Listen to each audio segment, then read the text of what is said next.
Julius Caesar is one of the most studied figures in all of human history, and yet the story of how he died is still misunderstood. Most people remember the assassination, the Senate floor, the 23 stab wounds, and Shakespeare's dramatic last words.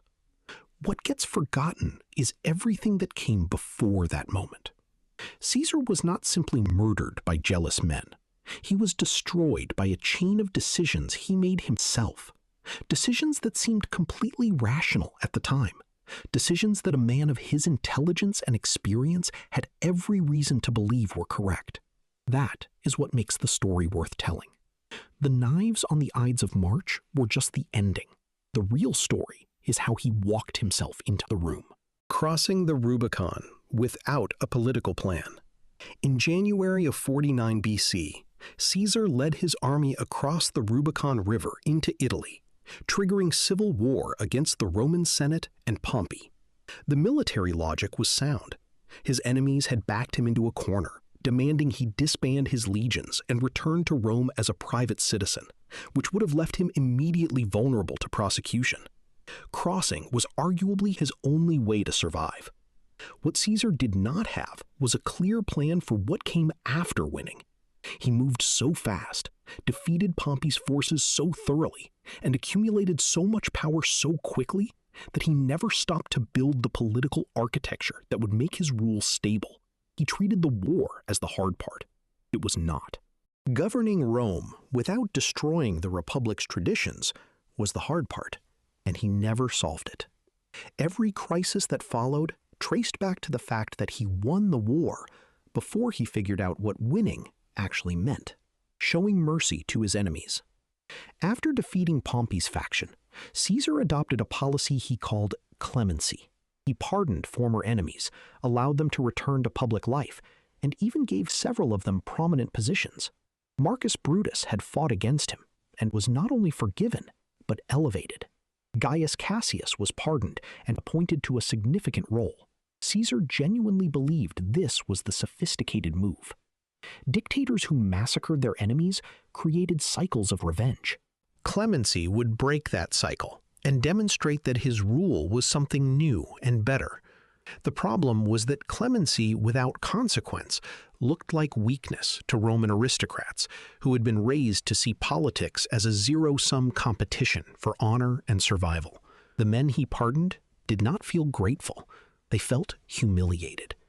They had lost to Caesar and were now dependent on his generosity, which meant their status, their dignity, and their political identity were entirely in his hands. For men like Brutus and Cassius, that was intolerable. Caesar's mercy did not neutralize his enemies.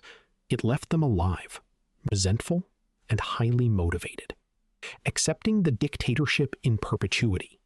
In February of 44 BC, Caesar accepted the title of Dictator Perpetuo, Dictator in Perpetuity. This was not simply a political title. In Roman tradition, a dictator was an emergency appointment with a strict time limit, never more than 6 months. The office existed precisely because Romans were terrified of permanent one-man rule. They had expelled their last king 5 centuries earlier and built their entire political identity around that rejection. Caesar accepting a permanent dictatorship was not just a power grab in practical terms. It was a symbolic declaration that the Republic was over. His supporters argued he needed stability to govern, that the old Republican system had already broken down, and that someone had to hold things together. All of that was true. None of it mattered. The title told every senator who was watching that there was no path back, no restoration, no future in which their class regained its traditional power. It turned nervous observers into committed conspirators. Refusing the bodyguard. In the weeks before his assassination, Caesar dismissed his personal bodyguard. He had been warned repeatedly. A soothsayer told him to beware the Ides of March. His wife, Calpurnia, reportedly begged him not to go to the Senate that day after a night of disturbing dreams. There were written warnings. There were whispers. Caesar knew that conspiracies existed. he chose to dismiss all of it, reportedly saying that it was better to die once than to live in constant fear of death.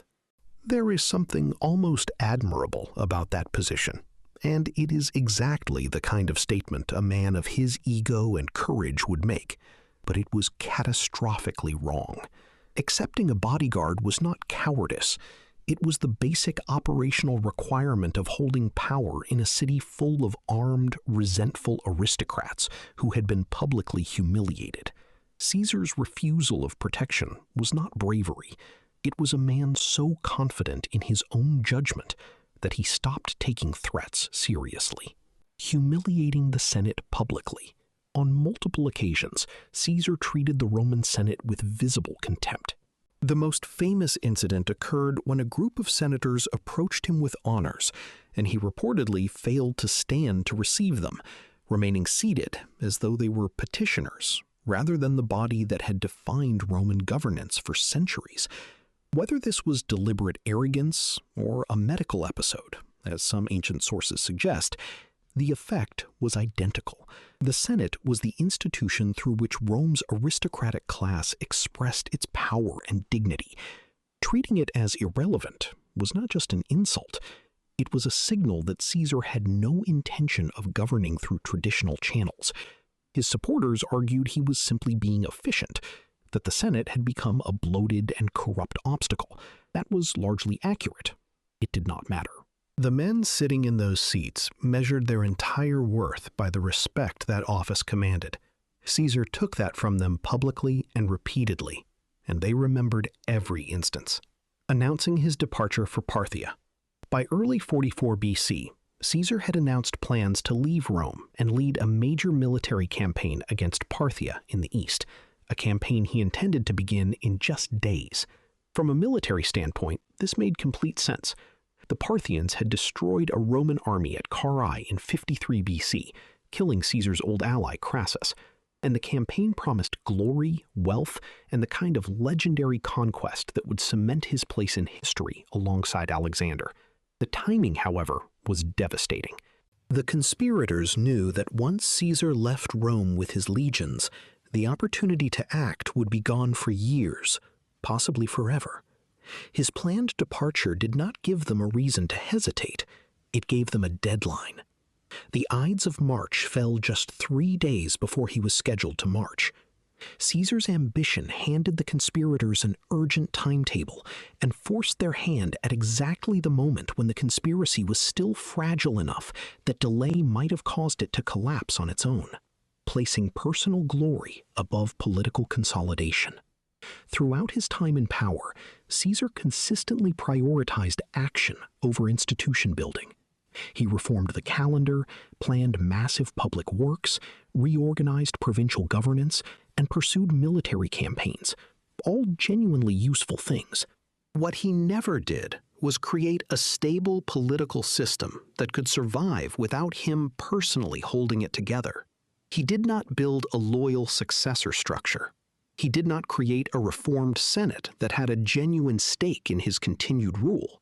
He did not establish clear legal foundations for his authority that Romans could accept without feeling that the Republic had simply been abolished.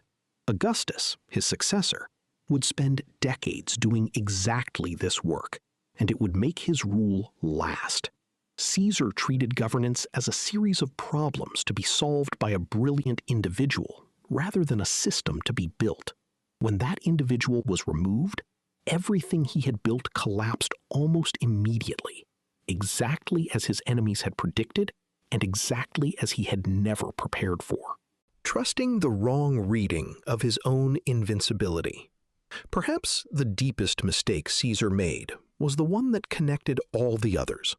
He had survived the civil wars, survived Ponti, survived years of campaign in Gaul against enemies who had every reason to kill him, and survived the political chaos of the late Republic. By 44 BC, he had accumulated so much evidence that he was exceptional, that his judgment was superior, that fortune favored him specifically, that he stopped seriously entertaining the possibility that he could be wrong. The warnings about the Ides of March were not subtle. The political danger of his behavior was not invisible. He simply could not believe that it applied to him. The man who had crossed the Rubicon with perfect confidence, who had outmaneuvered every opponent for 20 years, had become incapable of imagining his own failure. That is the final and most human mistake in the chain. Not the clemency, not the title, not the bodyguard. The absolute certainty of a brilliant man that his brilliance had no limits. On the Ides of March, 23 senators proved him wrong.